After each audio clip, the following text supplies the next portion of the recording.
Hi friends, ഇന്ന് നമുക്കൊരു അടിപൊളി എളുപ്പത്തിലുള്ള നല്ല ടേസ്റ്റിയായ ചക്കക്കുരുവും മാങ്ങയും വെച്ച് നല്ലൊരു കറി ഉണ്ടാക്കിയാലോ? അടിപൊളിയായി.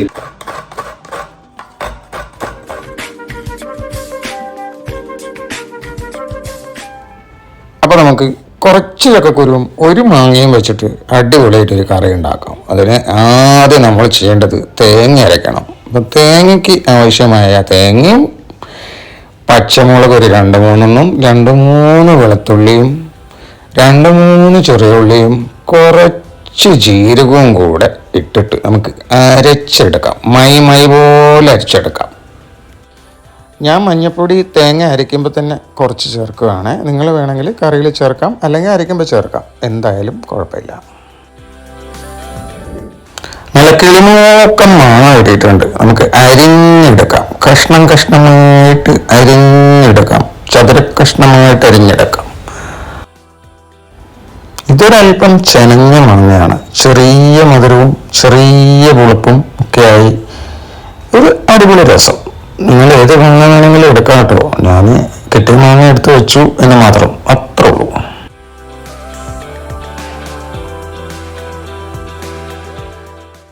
ചക്ക തന്ന് കുരുമാറ്റി വെച്ചിട്ട് 2-3 ദിവസമായി. അതുകൊണ്ട് ചെറുതായിട്ടൊന്ന് വാടിയ പോലെയാണ്. അപ്പം നമുക്കൊരു കാര്യം ചെയ്യാം. അതിനെ ഇടിക്കാം. എന്നിട്ട് അതിൻ്റെ തോലിങ്ങനെ കളയാം. എന്നിട്ട് ചെറിയ പീസാക്കാം നീളത്തിൽ. ചക്കക്കുരുവിൻ്റെ പുറത്തെ തോട് മാറ്റിക്കഴിഞ്ഞാൽ അകത്തുള്ള ആ ബ്രൗൺ തോട് വേണമെങ്കിൽ ഇത്തിരി ചുരണ്ടിക്കളയാം കേട്ടോ. ഞാൻ ചുരണ്ടിക്കളയാം. ഇനി കുരുവിലാണ് നീളത്തിൽ അരിഞ്ഞ് മാറ്റി വയ്ക്കാം. നമുക്ക് ചക്കക്കുരു 5-6 മതി.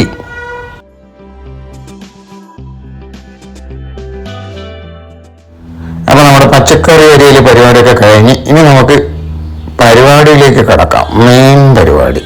ഒരു മൺചട്ടി അടുപ്പത്ത് വെച്ച് ഒന്ന് ചൂടാക്കിയെടുത്ത് അതിലേക്ക് കുറച്ച് വെളിച്ചെണ്ണ ഒഴിച്ച് അതിലേക്കൊരൽപ്പം കടുകിട്ട് പൊട്ടിത്തെറിക്കട്ടെ. കറിവേപ്പില ആവശ്യത്തിന് വാരി വിതറാം. ഒപ്പം 2 വറമുളകും കൂടി ഇരിക്കട്ടെ. ഇനി നമുക്ക് പൊടിയും കൂടെ എണ്ണയിലിടാം. അതായത് മുളക് പൊടി ഒരു 1.5 സ്പൂണ്. അത് കഴിഞ്ഞിട്ട് നമ്മൾ അരിഞ്ഞു വെച്ചിരിക്കുന്ന ചക്കക്കുരുവും മാങ്ങയും കൂടെ അതിലേക്ക് ചേർക്കുക. നന്നായിട്ട് അങ്ങോട്ട് ഇളക്കിയെടുക്കുക. അപ്പം മുളക് പൊടിയും നമ്മുടെ താളിച്ച കൂട്ടും എല്ലാം കൂടെ അങ്ങ് മിക്സായി വരട്ടെ. ഒരൽപ്പം വെള്ളമൊഴിച്ച് നന്നായി വേവിച്ചെടുക്കാം. കുറച്ച് ഉപ്പും കൂടെ, കല്ലുപ്പ് കായൽ ഉത്തമം.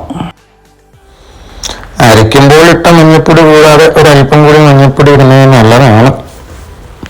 അത് കഴിഞ്ഞ് നന്നായി ഇളക്കി തിളപ്പിച്ചെടുക്കുക. തിളച്ചൊന്ന് കഷ്ണം വെന്തു എന്ന് തോന്നുമ്പോൾ നമ്മൾ അരച്ച് വെച്ചിരിക്കുന്ന തേങ്ങാക്കൂട്ടും കൂടെ ചേർത്ത് ഇളക്കിയെടുത്ത് ചെറിയ തീയിലൊന്ന് ചെറുതായി തിളപ്പിച്ചെടുത്തു കഴിഞ്ഞാൽ അടിപൊളിയായ ചക്കക്കുരു മാങ്ങാക്കറി ഇവിടെ റെഡി. നല്ല ടേസ്റ്റാണ്.